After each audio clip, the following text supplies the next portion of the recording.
Hi welcome to సుమహాస్ vlogs. ఇవాళ recipe ఏంటంటే టెంపుల్ స్టైల్ ప్రసాదం అండి. అదేనండి నిమ్మకాయ చిత్రాన్నం. ఫ్రిడ్జ్లో నుంచి తీసిన తర్వాత ఇలా ప్రెస్ చేసుకోండి. నిమ్మకాయ జ్యూస్ అంతా బాగా వస్తుంది మనం పిండినప్పుడు. నేను ఇక్కడ పచ్చిమిరపకాయ కట్ చేసుకుంటున్నాను. పచ్చిమిరపకాయ నేను ఎప్పుడు సిజర్తోనే కట్ చేస్తానండి. పచ్చిమిరపకాయే కాదు, కొత్తిమీర, కరివేపాకు అన్నీ సిజర్తోనే. కిచెన్కి ఒక సపరేట్ సిజర్ పెట్టుకున్నాను instead of cutting with chalk అనమాట. ఒక 4-5 పచ్చిమిరపకాయలు, కొద్దిగా కరివేపాకు అండ్ కొద్దిగా కొత్తిమీర అండ్ కడాయి పెట్టేసి ఆయిల్ వేసేసి ఆవాలు, జీలకర్ర, తర్వాత ఉద్దిబ్యాళ్ళు అన్నీ వేసేసి నీట్గా ఫ్రై చేసుకొని, మనకి ఫ్లేవర్ కోసము కొంచెం సువాసన బాగా రావడానికి ఇంగువ.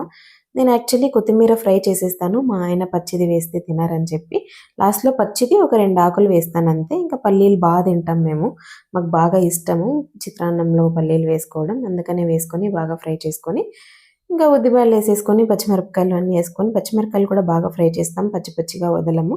ఎందుకంటే పచ్చిమిరపకాయలు తినేస్తాము. ఇంకా పసుపు వేసుకొని తగినంత కలిపేసుకొని ఇంకా అన్నం చేసుకున్నాం కదండి, అన్నం చేసింటాము. అది అన్నం ఇందులోకి వేసేసి ఉప్పు వేసేసి బాగా కలిపేసి తట్టలో అదేనండి ప్లేట్లో సర్వ్ చేసేసి, నిమ్మకాయ ఫ్లేవర్ బాగా తెలుస్తుంది అన్నం పైన పిండితే తిరువాతలో పిండడానికంటే.